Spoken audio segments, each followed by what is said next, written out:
बाळा, आज मला तुझ्याशी थोडं बोलायचंय. थोडा वेळ थांबशील माझ्यासाठी? खूप धावतोयस रे तू, सुखाच्या मागे आणि पैशाच्या मागे. पण तरीही एका लहानशा गावात एक अत्यंत गरीब विणकर राहत होता.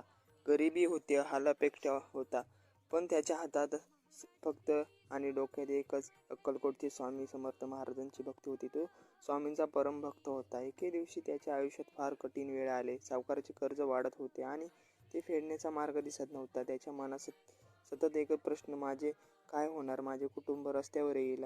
निराशा मनाने तो अक्कलकोटला स्वामींच्या चरणी गेला. स्वामींच्या चरणावर डोके ठेवता त्याच्या डोळ्यातून अश्रू ओघळू लागले.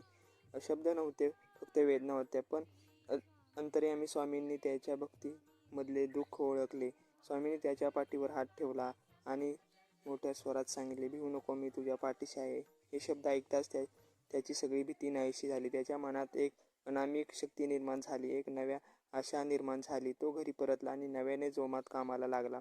आणि आश्चर्याचे म्हणजे काय झाले, त्याला एके दिवशी मोठ्या व्यापाऱ्याकडून विणकामाची मोठी ऑर्डर मिळाली व त्याचे सर्व कर्ज फेडले आणि त्याचे आयुष्य बदलून गेले.